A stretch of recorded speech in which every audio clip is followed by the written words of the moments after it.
Hello and welcome to another edition of Fascinating Words and Phrases. And boy, have we got one for you today. And I'm going to, apologies for the accent, but the phrase we're researching is near cast a clout till May's out. So what does clout actually mean? And is it the month of May or something else? Gareth, over to you. Thank you, Dexter. It is a good one, and yeah, your accent sucks.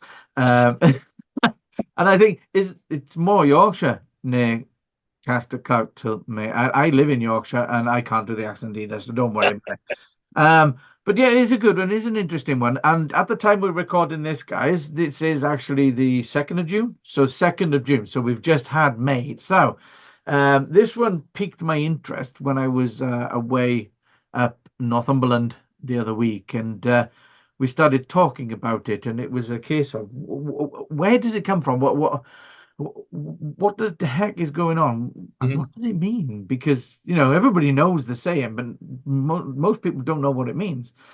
And you're right, it's got two different explanations, because it comes from all the way from the 15th and the 16th century, so it's quite an old one. And I think over time the meaning has been kind of diluted or lost or whatever. But yes, so the first one is the month of May.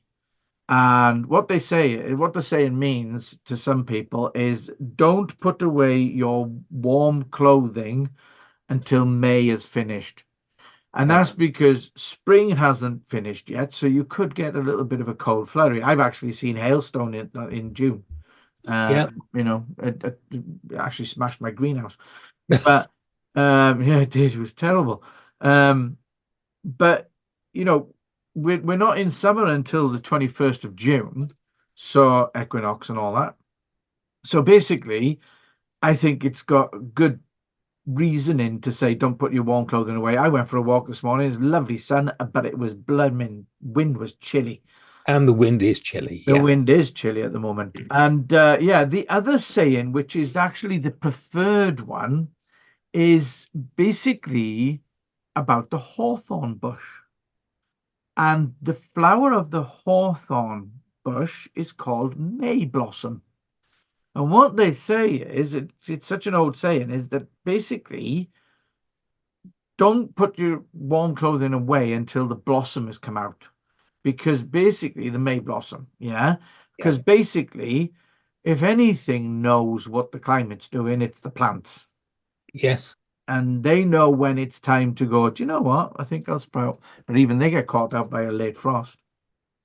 Do you know, if there's some logic, isn't it, to it coming from so long time ago, the Yeah, 15th and 16th century, yeah, because it was at a time when people had the time to watch the seasons change. yes, And yeah, so to observe the May blossom coming out and then the weather getting warmer, it was a natural understanding of the seasons changing. totally, totally. And it's weird though, isn't it? Because in those days, people kind of, like you say, they worked the land. They kind of knew what was going on. They were going, oh, right, okay. And they kind of knew the weather cycles more than what we do now, because now we just go on our phones and go, what's the weather doing? Instead of Yeah. looking out the window. And that's my Yeah. wife. My wife, oh, it's raining. No, it's not. Look out the bloody window. And as far as I'm concerned, weather person is the only job, well, second only job, where you could be consistently wrong and not get sacked. You know, the other one is politician. Yeah. Okay. So at the Yeah. end of the day, I mean, I don't know why we all listen to these bloody experts, as they call themselves, on the weather, when most of the time they don't even get it right. Well, it's the Michael Fish situation, isn't it? Do you Ah, remember when he predicted that there would be no, what was it, major storms, and we were virtually in a hurricane situation? the, that is, look it up. Michael Fish hurricane. Yeah. Yeah.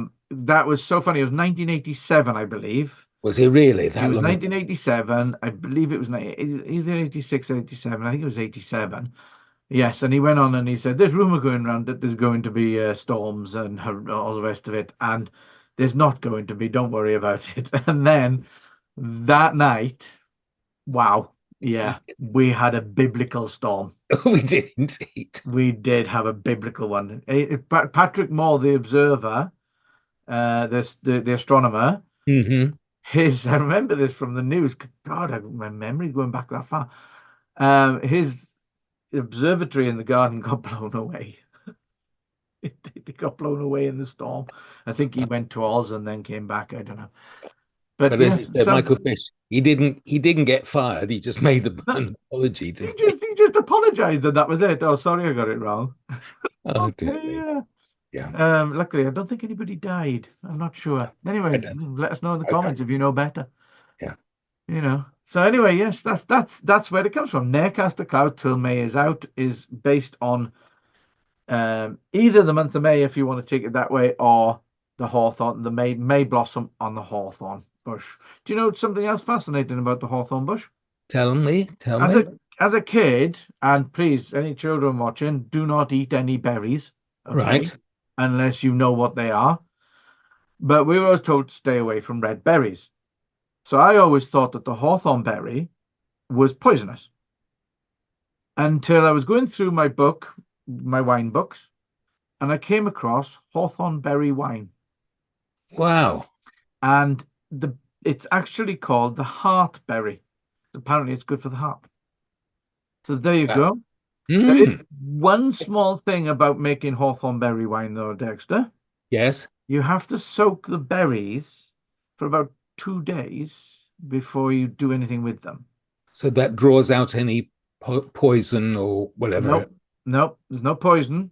It's Uh-huh. the hawthorn beetle lays its eggs in the berries. So Ah, you have to soak them so all the little maggots crawl up the side of the bucket and you can scoop them out and get rid of them before you make your wine. There you go. wow. It's amazing and Fascinating. fascinating. It really is. Yeah. And so, everybody, not only do you understand now the difference between Clout, May, and the Blossom, but some winemaking advice as well. Fantastic, Karen.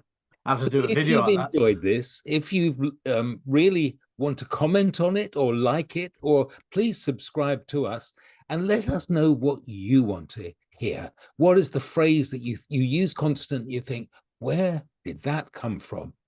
So I hope you enjoyed it, and we look forward to seeing you next time. Take care. Bye bye.